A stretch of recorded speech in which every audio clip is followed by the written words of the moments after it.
So আজকের মতো আমরা আজকে ছিপ ফেলা শুরু করছি। তো প্রথম টোপটি দেখুন, ছিপটা ফেলেছি, ফেলার সঙ্গে সঙ্গে খাচ্ছে। এই তো একটি প্রথম পুঁটি মাছ আমাদের ধরা হয়ে গেল।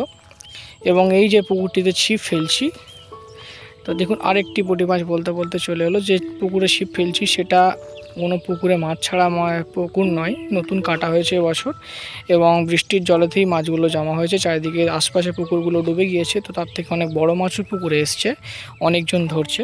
তো সেই জন্য আমি বাচ্চার হাতে একটি ক্যামেরাটি দিয়ে বললাম ভিডিওটা কর। তো তারপরে দেখুন টোপটি ফেলছি, এবং লাস্ট এন্ডে দেখবেন আমার এই যে ডান সাইডে যে ছিপটি ফেলে রেখে দেওয়া আছে বড় মাছ ধরার জন্য, অতি একটি বড় সাইজের শোল মাছ পড়েছে, সেটা লাস্টের দিকে আছে। ওটা স্লো মোশন করে আপনাদেরকে দেখাবো। তো আপনার ভিডিওর কমেন্টে অবশ্যই জানাবেন প্রাকৃতিক পরিবেশ যা এনভায়রনমেন্টটা লাগছে এগুলো কেমন লাগছে আপনাদেরকে। তো দেখুন এর বলতে বলতেই আরেকটি পুঁটি মাছ আমাদের হাতে চলে এসছে।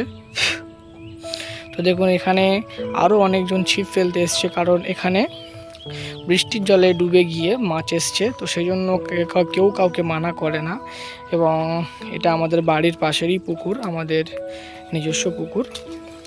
দেখতেই পাচ্ছেন চারিদিকের এনভায়রনমেন্টটা কত সুন্দর এবং প্রাকৃতিক দৃশ্যে মোড়া। তো বলতে বলতে আবার আমরা ছিপ ফেলে দিলাম, বড় ছিপটি। এই ছিপটিতেই সেই শোল মাছটি পড়বে, এবং শোল মাছটি ধরতে গিয়ে রীতিমতো আমি পানিতে পড়ে যাই। তো যাই হোক, দেখুন এই ভিডিওটি করার একটাই উদ্দেশ্য, একটি মজার জন্য। মাঝে মধ্যে আমরা ওখানে ছিপ ফেলতে যাই, কারণ পুঁটি মাছ ধরতে আমার খুবই ভালো লাগে। দেখুন বলতে বলতে আর একটি পুঁটি মাছ চলে এসছে।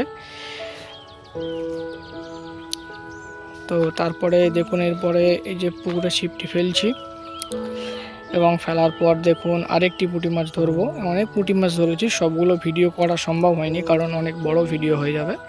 প্রায় 40-50টা পুঁটি মাছ ধরেছিলাম।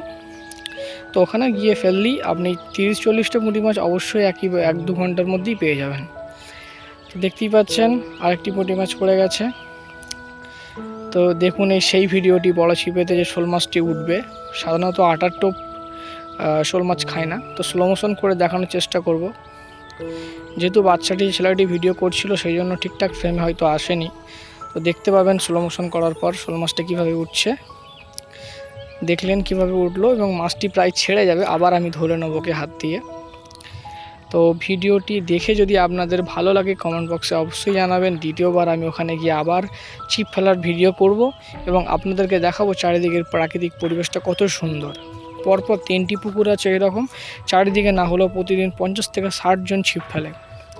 এখনও সব সময় কেউ না কেউ ছিপ ফেলছে। তো দেখতেই পাচ্ছেন ওদিকেও একজন ছিপ